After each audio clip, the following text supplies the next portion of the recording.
আসসালামু আলাইকুম প্রিয় দর্শক, আশা করছি সকলেই ভালো আছেন। প্রিয় দর্শক, ডিবি হারুন আপনারা সবাই চেনেন। সরকার যেটা তাকে করতে বলে সেটাও করেন, যেটা বলে না তিনি সেটাও করেন। দর্শক, যে 6 জন সমন্বয়কারী কোটা সংস্কার আন্দোলন, তাদেরকে যে বাসা থেকে উঠে নিয়ে গেছে, কারো গেট ভেঙে নিয়ে গেছে তার বাসায়, এখন আইন বলছে যে কারো নামে যদি মামলা থাকে তাহলে তাকে গ্রেপ্তার করতে পারবে, তারপরে তাকে 24 ঘন্টার মধ্যে আদালতে বা পুলিশের কাছে সোপর্দ করতে হবে। সেখানে কত ঘন্টা পেরিয়ে গেল, তারপরেও ডিবি হারুনের কাছে তারা এখন পর্যন্ত রয়েছেন। দর্শক, আইন বলছে যে কারো নামে যদি মামলা থাকে বা যদি তাকে সন্দেহ করা হয়, সেক্ষেত্রে 12 ঘন্টা থেকে 24 ঘন্টার মধ্যে তাকে ছেড়ে দিতে হবে। সংবিধানের 3য় ভাগের মৌলিক অধিকার অধ্যায়ের 33(1) নং অনুচ্ছেদে বলা হয়েছে, গ্রেপ্তারকৃত কোনো ব্যক্তিকে যথাসম্ভব গ্রেপ্তারের কারণ জ্ঞাপন না করে প্রহরায় আটক রাখা যাবে না এবং উক্ত ব্যক্তিকে তার মনোনীত আইনজীবীর সঙ্গে পরামর্শ ও তার আত্মপক্ষ সমর্থনের অধিকার হতে বঞ্চিত করা যাবে না। আসিফ নজরুল, অধ্যাপক, আইন বিভাগের, ঢাকা বিশ্ববিদ্যালয়ের, তিনি বলেন, নিরাপত্তা হেফাজত একমাত্র আদালতের আদেশ হতে পারে। এখানে কোনো আদালতের আদেশ ছিল না। আটক বা গ্রেপ্তার করেন বা নিরাপত্তা হেফাজতে নেন, আপনাকে 24 ঘন্টার মধ্যে আদালতে হাজির করার বাধ্যবাধকতা আছে। আমাদের সংবিধানের অনুচ্ছেদ 33(2) ধারায় এটা বলা আছে। এভাবে আটকে রাখা সংবিধান লঙ্ঘন। জ্যোতির্ময় বড়ুয়া, আইনজীবী, তিনি বলেন, যদি সন্দেহবশত কাউকে গ্রেপ্তার করা হয় তাহলে তাকে 24 ঘন্টার বেশি পুলিশ হেফাজতে রাখার সুযোগ নেই। কাউকে নিরাপত্তার জন্য আটকে রাখার হাস্যকর যুক্তি ইতিপূর্বে কখনো শুনিনি। তাকে জিজ্ঞাসাবাদ করে, তা এখানে একটি কোটা সংস্কার আন্দোলন চলছে, যেহেতু বাংলাদেশ এটা নিয়ে কিন্তু উত্তাপ, 210 জনের বেশি জীবন দিয়েছে। আর সে সময় কোটা সংস্কার আন্দোলনকারীকে এখন পর্যন্ত হেফাজতে রেখেছে ডিবি হারুন। তাহলে ডিবি হারুন মনে হচ্ছে কোটা সংস্কার যারা আন্দোলন করছে তাদের মুখের যে ভাষ্য, সেটাকে এখনও নিউজ পোর্টালে কেউ তুলেছিল, বড় বড় নিউজ সাংবাদিক, কারণ এখন পর্যন্ত কেউ প্রকাশ করেনি। তারপরে বিপ্লব কুমার, আর এই সময় যেহেতু একটা রাজনীতিকে ইস্যু করে উত্তপ্ত দেশ, তা কিন্তু না, কোটা সংস্কার আন্দোলন কেন্দ্র করে কিন্তু রাজনীতি ইস্যুতে এসেছে। আর এই কোটা আন্দোলনকে এখন ইস্যু করে রাজনীতি ইস্যুতে চলে গিয়েছে।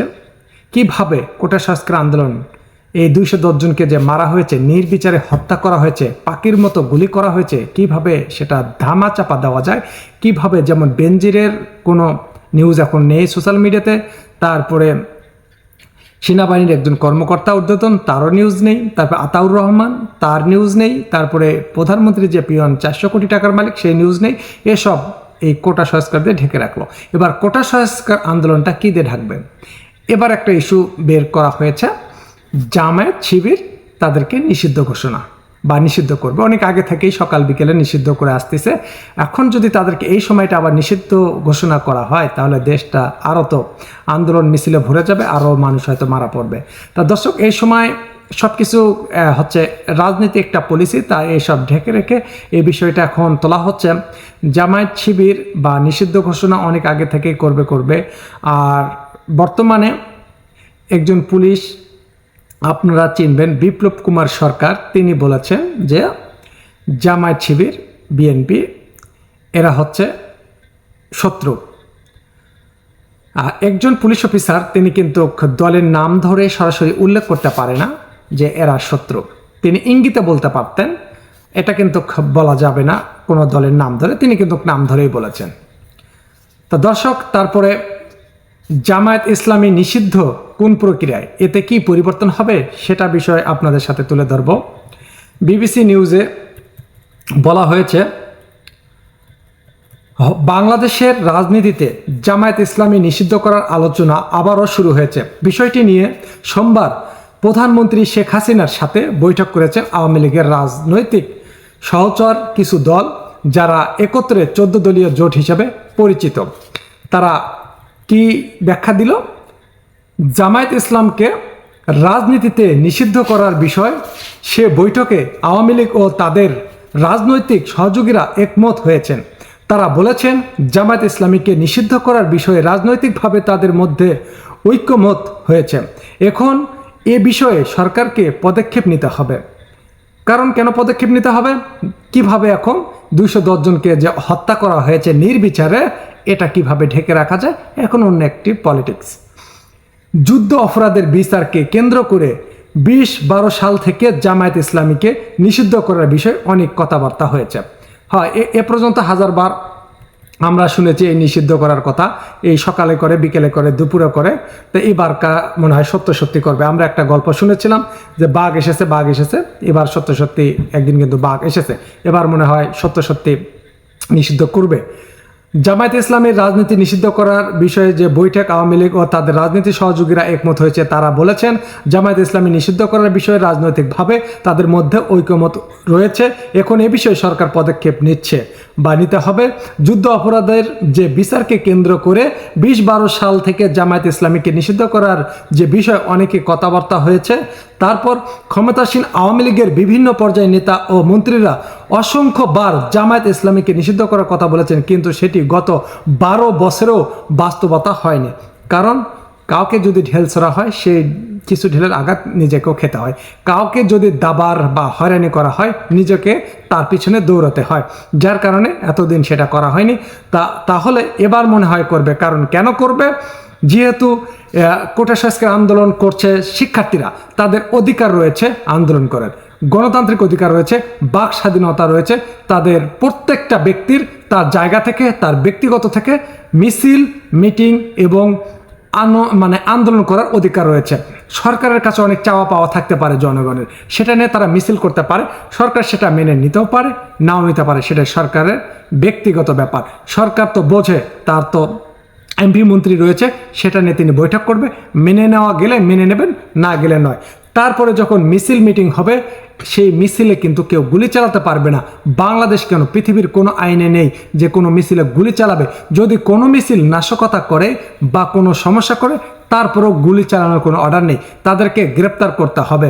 যদি তাদেরকে গুলি করে মারা হয়, তাহলে জেল হাজতের কোনো প্রয়োজন ছিল না, কোনো দরকার ছিল না কারাগারের।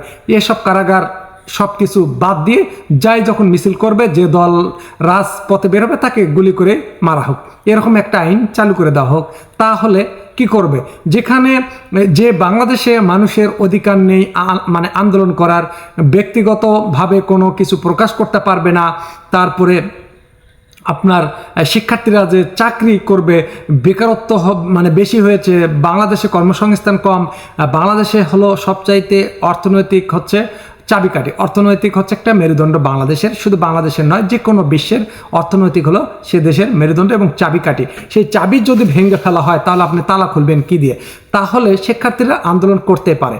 শিক্ষার্থী কেন, জনগণ যে কোনো দল আন্দোলন করবে। যদি আন্দোলন না করে, জনগণ যদি মিছিল না করে, তাহলে দেশে তো শান্তি আসবে না, বা হচ্ছে আপনার সেই রাজনীতি করে কেউ মজাও পাবে না। কারণ তার বিরোধী দল থাকতে হবে। যদি আপনি কারোর সাথে খেলেন, তাহলে তার তো বিরোধী দল একটা থাকতে হবে। বিরোধী দল যদি না থাকে, তাহলে নির্বাচন করেও মজা পাবেন না, কোনো কিছু করে মজা পাবেন না। বিষয়টা হেয়ালিপানার মতো হবে। তা দর্শক, তারপরে যেটা বলেছে আরও রাজনীতিতে জামায়াত ইসলামিক বিষয়টা, সেটা আপনাদের সাথে তুলে ধরবো এখনই। জামায়াত ইসলামী স্বাধীনতা যুদ্ধের বিরোধীকারী দলটি বাংলাদেশের রাজনীতিতে যেভাবে প্রতিষ্ঠান হলো, বাংলাদেশের জামায়াত ইসলামী কোনো রাজনৈতিক দল দেশের স্বাধীনতার বিরোধিতা করেও পরবর্তীতে সে দেশের রাজনীতি টিকে থাকার উদাহরণ বেশ বিরল ঘটনা। কিন্তু জামায়াত ইসলামের ক্ষেত্রে সেটি কিছুটা ব্যতিক্রম। এই দলটি 1971 সালে বাংলাদেশের স্বাধীনতার বিরুদ্ধে প্রকাশ্য অবস্থান নিলেও স্বাধীন বাংলাদেশের রাজনীতিতে তাদের প্রতিষ্ঠিত হতে খুব বেশি সময় লাগেনি। কারণ ইসলামিক যারা করে ইসলামিক আন্দোলন বা ইসলামিক মাইন্ডের তাদের বেশি সময় লাগে না, কারণ তাদের দল সব সময় বড় হয় এবং ভারী হয়। বাংলাদেশের রাজনীতিতে জামায়াতে ইসলামী একটি আলোচিত এবং সমালোচিত নাম। এই দলটিকে নিয়ে বাংলাদেশের রাজনীতিতে তীব্র বিতর্ক থাকলেও বাংলাদেশ তাদের সমর্থক গোষ্ঠী রয়েছে অনেকেই। দর্শক, আশা করি বুঝতে পারছেন, জামায়াত ইসলামীকে অনেকেই সমর্থন করে। আওয়ামী লীগের মধ্যে অনেক নেতাকর্মী আছে, তারা জামায়াত ইসলামীকে সমর্থন করে। তারা হয়তো প্রকাশ করতে পারে না, যে যার ইচ্ছা সে দল করুক, সমস্যা নেই।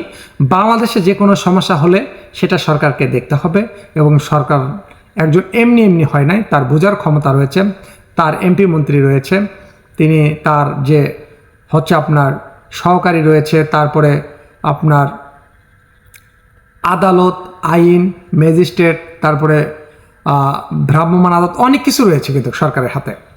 সরকার তো চাইলে সেখান থেকে পরামর্শ নিতে পারে। তিনি কি বোঝেন না? তিনি তো অবশ্যই বোঝেন। তারপরে যে পার্লামেন্ট আছে, তারপরে বিভিন্ন জায়গা রয়েছে, সেগুলো থেকে বসে, যেমন গতকাল 14 জন মিলে বসেছে। এই 14 জন মিলে কি সিদ্ধান্ত নিল?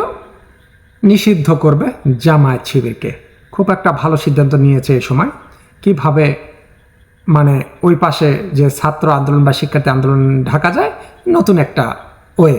তা দর্শক, জানি না দেশের অবস্থা কি হবে।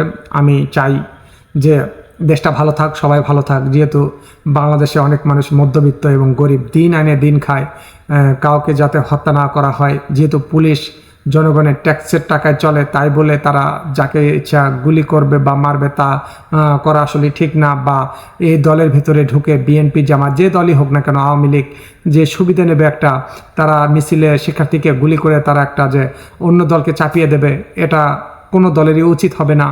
কারণ আওয়ামী লীগ, বিএনপি, জামাত শিবির সবাই কিন্তু ভাই ভাই বা আত্মীয় স্বজনের মধ্যে। আপনারা দেখেছেন, বড় ভাই আওয়ামী লীগ করে, ছোট ভাই বিএনপি করে, চাচা জাতীয় পার্টি করে, কেউ বা জামাত শিবির করে। তা দর্শক, যেহেতু সবাই রক্তের সম্পর্ক রয়েছে, তাই এসব বিভেদ না করে কিভাবে দেশটা চলা যায়, সবাই সেদিকে নজর দেওয়া উচিত। তা আবারও দেখা হবে নতুন কোনো ভিডিওতে। ভালো থাকবেন, সুস্থ থাকবেন। আজ এ পর্যন্তই। আল্লাহ হাফেজ।